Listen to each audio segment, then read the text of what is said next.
সৃষ্টি সুখের ভেলায় ভেসে গল্পকথার নন্দিনীতে আপনাদের সবাইকে স্বাগত।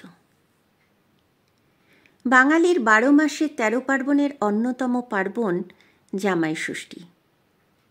এই বিশেষ পার্বণটিতে বাঙালির ঘরে ঘরে শাশুড়ি মায়েরা তাদের জামাইদের পরম আদরে পঞ্চব্যঞ্জন সহযোগে আপ্যায়নে ভরিয়ে তোলেন। আজ আপনাদের শোনাব কবিগুরু রবীন্দ্রনাথ ঠাকুরের জামাই ষষ্ঠী নিয়ে কিছু তথ্য। 4 বেলায় চব্য চস্য লেজ্জ পেয়র আয়োজন, তবে তার মধ্যে দুপুরবেলার খাবারটাই তো আসল খাওয়া। সেই খাওয়া খেতে বসেছে জামাতা বাবা জীবন, তত্ত্বাবধানে স্বয়ং শ্বশ্রুমাতা।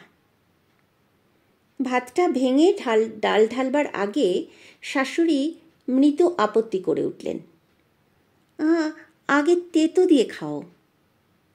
তেতো? কোথায় তেতো? জামাই বাবা জীবন অবাক।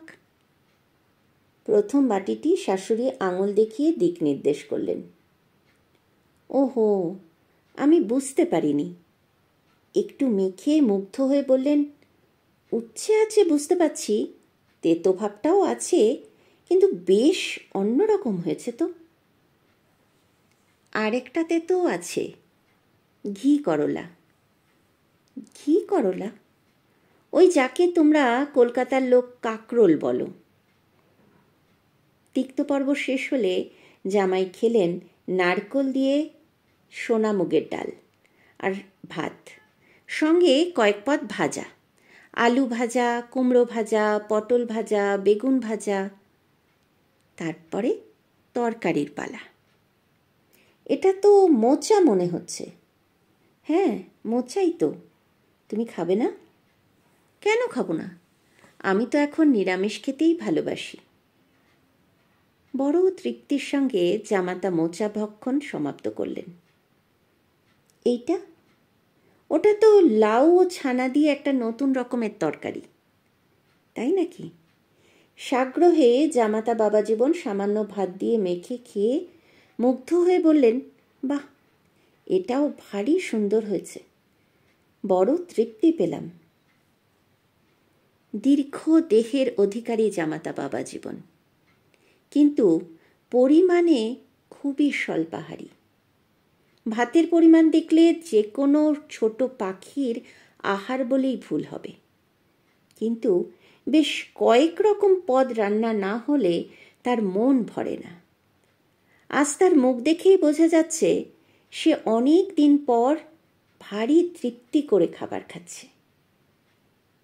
আচ্ছা, এটা? এটা তো চই দিয়ে কই মাছ। মাছ? কিন্তু আমি তো এখন একদম আমিষ খাই না। খাবে না? শাশুড়ি মায়ের মুখ কালো হয়ে গেল। আমি কত কষ্ট করে বানালাম চই দিয়ে কই মাছ, আর তুমি খাবে না? ওই জিনিসটা তো তোমাদের শহরে পাওয়া যায় না। আচ্ছা, থাক তাহলে, আমি সরিয়ে নিচ্ছি।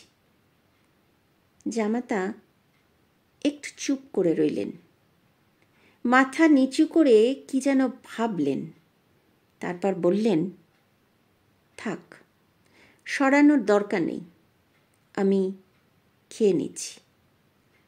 খেতে খেতে অস্ফুটে বললেন, হ্যাঁ, এই রান্নাটা আমি আগে ওর কাছে খেয়েছি, ঠিক এমনটি।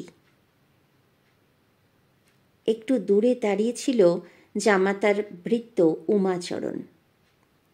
সে বড়ই অবাক হয়ে গেল। মনে মনে ভাবল, দেখো দেখি বাবা মশাইয়ের কাণ্ডখানা।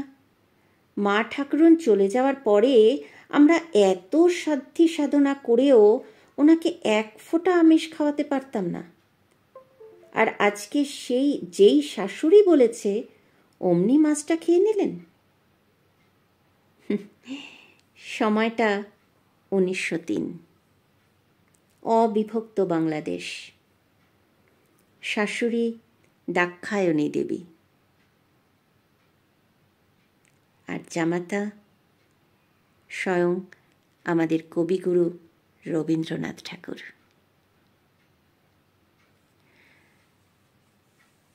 নমস্কার।